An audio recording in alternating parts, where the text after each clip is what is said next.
కంగుబూడి గ్రామంలో మరి పద్మశాలి కుటుంబంలో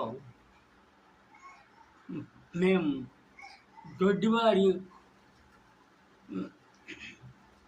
ఇంటి పేరు గల మా తాతయ్య వీరన్న గారు, ఆ వీరన్న గారి తర్వాత వీరన్న గారి పుత్రులు ముగ్గురు, ఆ ముగ్గురు కూడా ఏదో మన వృత్తి ధర్మాన్ని అనుసరించి ఆ వృత్తిలోనే మనం అలాగా చాన్నాళ్ళు బాధపడి మా నాన్నలు మాకు ఏదో విద్యా జ్ఞానం అలాగా మాకు బాగా ఇచ్చినారు. మేము బాగున్నామనే ఉద్దేశం మీద ఒకప్పుడు నా వయస్సు ఒక 8-9 సంవత్సరాల వయస్సులో పోగట్ట వాళ్ళ కింద వాళ్ళకి ఏటేటి కావాలో నన్ను నాకు అప్పచెప్పినారు. 5 మనుషులు సారిపెద్దీలట వాళ్ళు వచ్చినారు మా ఊరు గంగబూడి.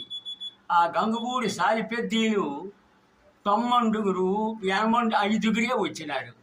5 వస్తే వాళ్ళకు ఒక ఇల్లు వాకలే అన్నీ చూసి మా వాళ్ళంతా సహాయం చేసి ఇచ్చినారు.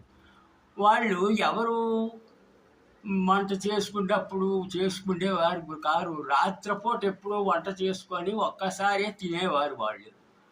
ఆ పక్కన నేను అలా ఉండేవాడిని కనుక ఆ వయసులో నన్ను ఉంచినారు వాళ్ళు. ఉంచి వాళ్ళు విద్య చేస్తామని మా పెద్దలందరినీ కబురు పెట్టారు. ఏమిటి విద్య, ఎలాగా ఏమిటి అని వాళ్ళకి తెలియక మా వాళ్ళందరూ అడిగినారు. ఏమీ లేదు, మేము చేసింది చూస్తుండండి మీకు తెలుస్తుంది అన్నారు. మేము చెప్పింది మీరు చెయ్యండి అన్నారు. అంటే అలాగే అందుకు ఒప్పుకున్నారు. ఆ ఇంటికి బత్యం 5 పూటలో 6 పూటలో మేమే మా పద్మశాలి కుటుంబం అంతా కూడి వాళ్ళకన్నీ సహాయం చేస్తుండేవాళ్ళం. చేస్తే ఒకరోజు వాళ్ళు ఏం చేశారంటే బాగా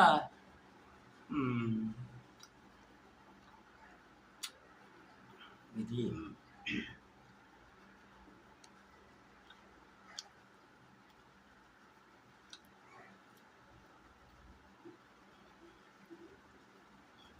ఒక బింది తెమ్మన్నారు. కొత్త బిందే ఉంచి కొత్త బిందే పట్టుకెళ్ళి ఇచ్చినాము. ఇచ్చిన తర్వాత ఏం చేశారు, 5 ముత్తైదువులు అంటే పసుపు కుంకుమ స్నానాలు చేసి బొట్లు పెట్టుకొని వాళ్ళని కొద్ది పసుపు కొద్దిగా కుంకుమ కూడా చాలా చేతులతోటి ఆ బిందె నిండా నీళ్ళు పోయించి